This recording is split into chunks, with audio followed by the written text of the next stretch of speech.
皆さんこんにちは、安井です。今日は日本語の音とローマ字の書き方、最後の、レッスンをしたいと思います。今日は即音について勉強します。即音というのは発音で言うと、例えばオリンピック、オリンピックというとオリンピックですね。ジャンプする音があります。オリンピックですね。拍で言うと6拍ありますけれどもね、その時にどうやってね、ローマ字で書くか、そしてカタカナ、ひらがなで書くかというのを勉強したいと思います。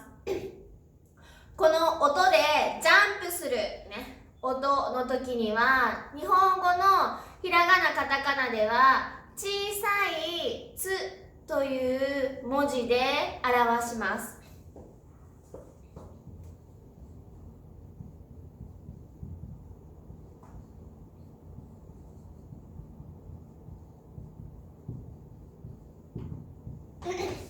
小さいつですね。小さいつ。皆さんテキストのところに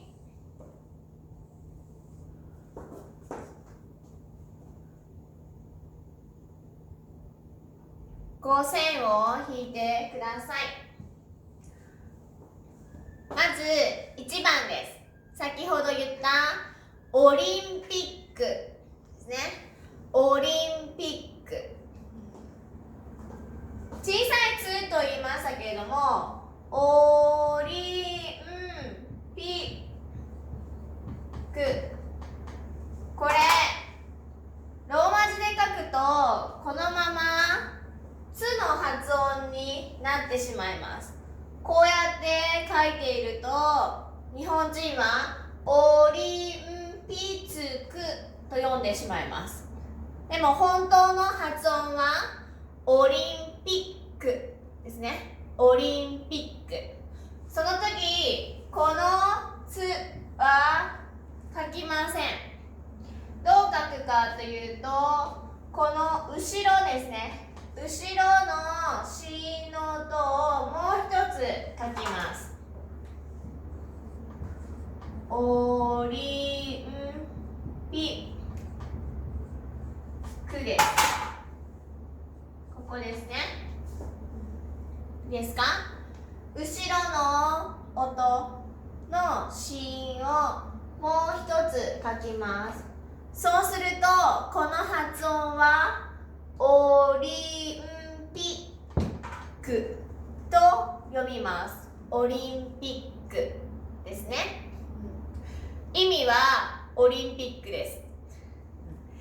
今年の7月8月には東京でオリンピックがありますね。そのオリンピックになります。ではもう一問ですね。ちょっと練習してみましょう。ここに意味は書いてください。意味ですね。オリンピック。そしてもう一つ書けたら、拍です。拍。何拍ですか？オリンピックですね。ですから6拍になります。6拍になります。では2番。皆さんこれは読めますか？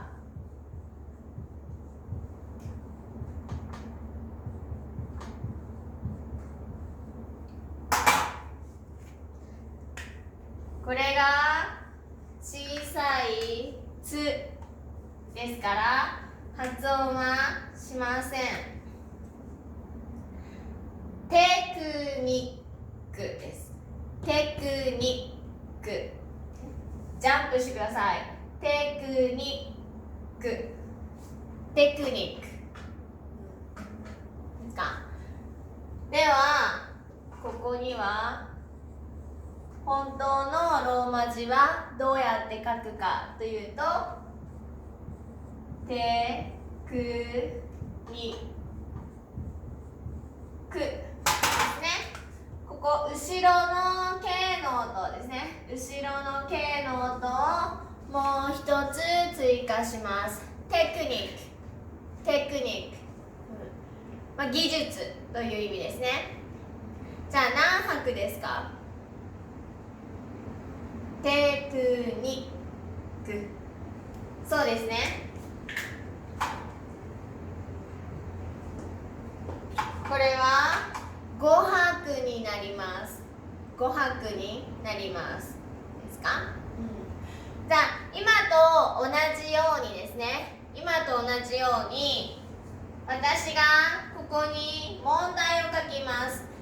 で、この「つ」ですね。四角で赤く四角で囲んだ「つ」はね、発音しません。小さい音、ジャンプです。ですから本当のローマ字を皆さんここに書いてみてください。さあ、では問題です。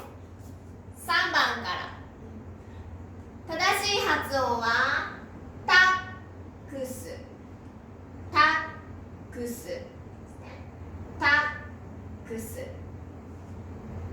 タックスは意味は税金という意味です。で、税金、タックスですね。税金。4番の正しい発音はバッグ、バッグ、バッグですね。バッグの意味はカバンです。カバン。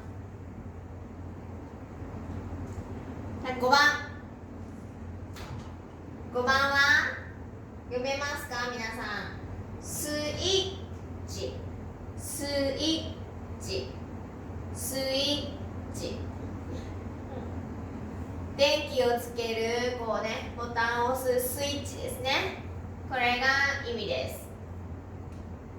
6番はこれは読めますか？キャップですね。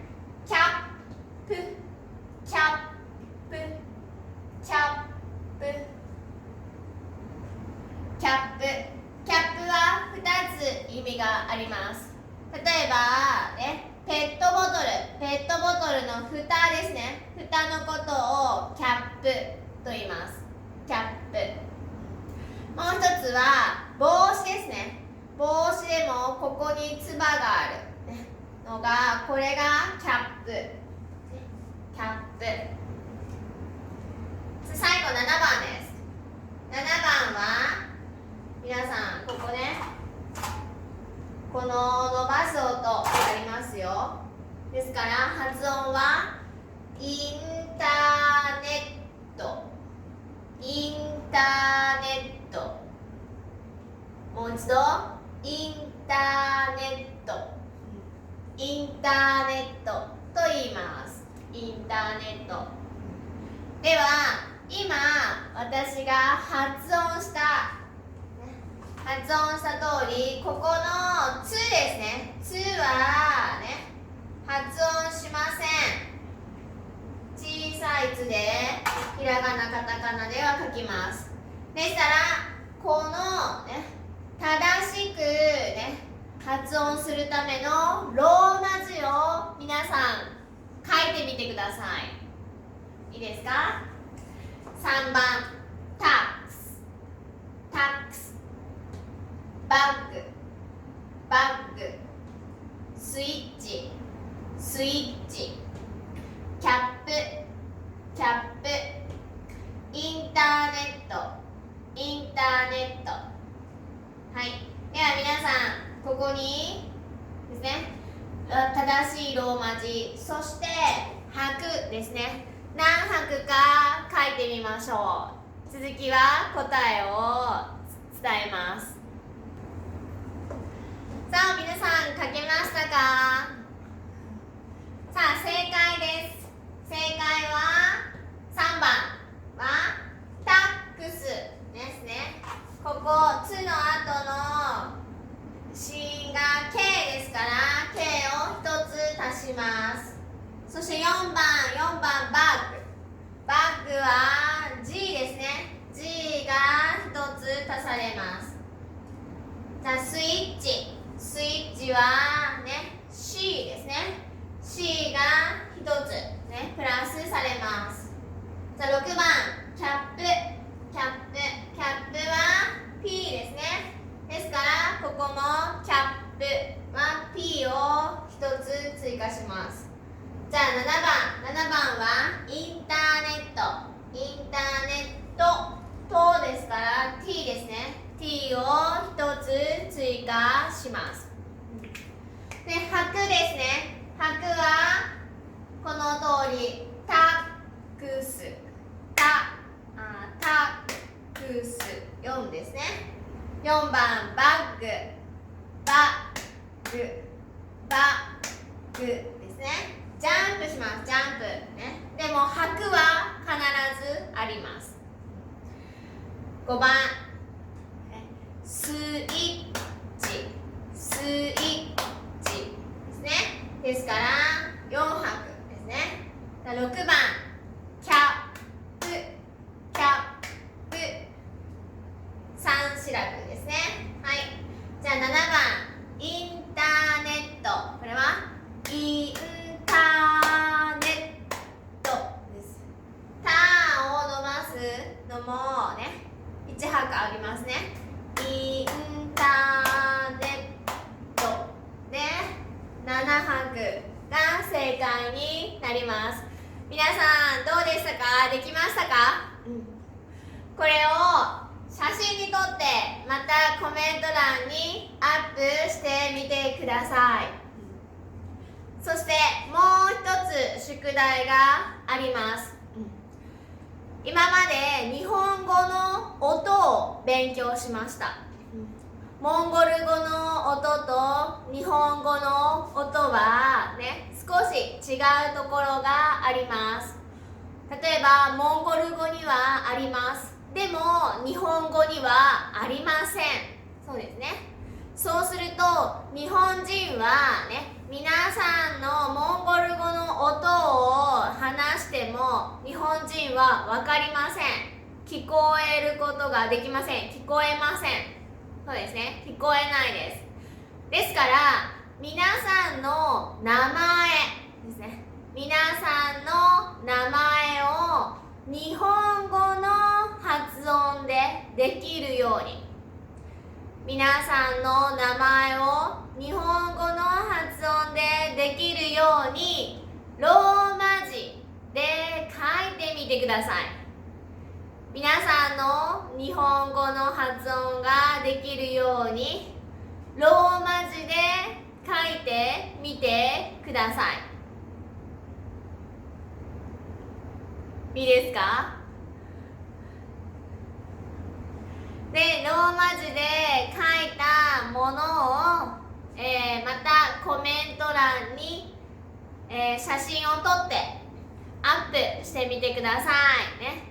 私がそれを読んで発音ができるかチェックしたいと思います。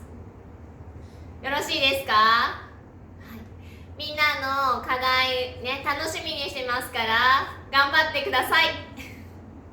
では次のレッスンからね、カタカナひらがなの文字の練習をしたいと思います。ね、文字の練習をするときに一つ用意をしてもらいたいものがあります。皆さんがひらがなカタカナを勉強するときに、ノートですね。ノートが必要になります。で、ノートの種類ですね。ノートの種類を、皆さんに伝えます。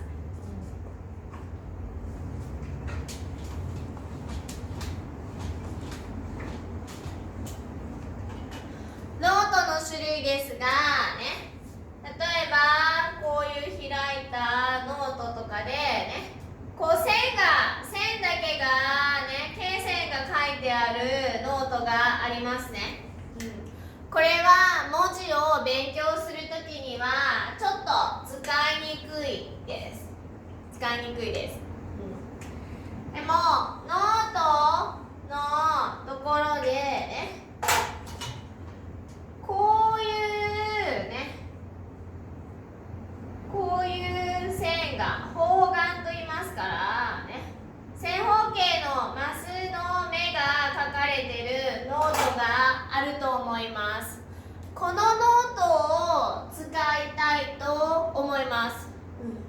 どうしてかというと、文字を書くときには、例えば正方形ですね、ここね、これを一つのボックスとしてね、バランス、文字のバランスをよく分かるように書きたいと思います。ですからこのひらがな、カタカナを練習するとき、もちろん漢字を練習するときもこの方眼の、ノートをぜひ用意をしてください。わかりましたか？わからなければぜひ、コメント欄の方にメッセージをください。では、今日のレッスンは終わります。頑張ってください。